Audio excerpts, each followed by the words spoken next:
झारखंड देखना शुरू कर चुके हैं। बात की जाए तो हिंदुस्तान में लंबे अरसे से सरकार और छात्र के बीच जो मांग की लड़ाई है वो कभी पूरी होती तो कभी नहीं, अगर पूरी भी होती है तो त्रुटियां निकलकर सामने आती है। बहरहाल एसटीईटी को लेकर जिस तरीके से बिहार की सियासत तेज है, उसके बाद आज जो अभ्यर्थी हैं 2019 के एसटीईटी के, उन्होंने शिक्षा मंत्री से मुलाकात की है और ऑल इंडिया स्टूडेंट फेडरेशन का जो लेटर है उसको लिया और अपनी मांगों को उस पर रखा कि किस तरीके से जो दिक्कतें का सामना उन्हें करना पड़ रहा है। जो स्टूडेंट्स हैं उनसे सीधे बात करेंगे। आज जब मुलाकात हुई तो कैसा मुलाकात आपको नजर आया? शिक्षा मंत्री से बहुत ही सौहार्दपूर्ण माहौल में बातचीत हुई। लगभग 15-20 मिनट तक उन्होंने समय दिया। उन्होंने कहा कि जिन मांगों को लेकर आप आए हुए हैं उस पर सरकार ऑलरेडी डिसीजन ले चुकी है।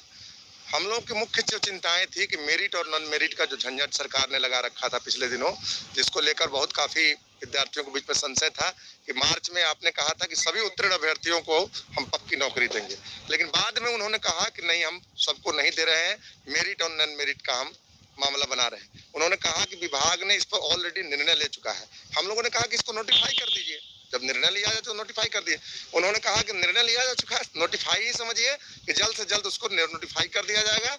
और सभी नियोजन इकाइयों को यह निर्देश दिया गया है कि चूंकि नियोजन इकाइयों को ही नियुक्ति करना है तो उन्हीं वही मेरिट बनाएंगे और उसके आधार पर जो विद्यार्थी उसके एलिजिबल होंगे, चूंकि पात्रता परीक्षा हम लेते हैं, तो पात्रता परीक्षा में जो विद्यार्थी एलिजिबल होंगे उनकी नियुक्ति हम करेंगे। कुल मिलाकर कितने जो पॉइंट्स थे उस पर आज आप लोगों ने चर्चा? हम लोगों ने 3 बिंदुओं पर मुख्य तौर पर बातचीत किया।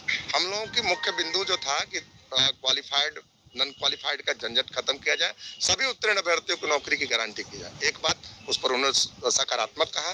दूसरी बात उन्होंने कहा कि जो हम लोगों ने कहा कितनी रिक्तियां थी और आपका रोस्टर वाइज उसका पालन करते हुए उसकी बहाली को आप करिए। उन्होंने कहा कि इसको नियोजन इकाइयां करेंगी और उस संबंध में हम निर्देश दे चुके हैं।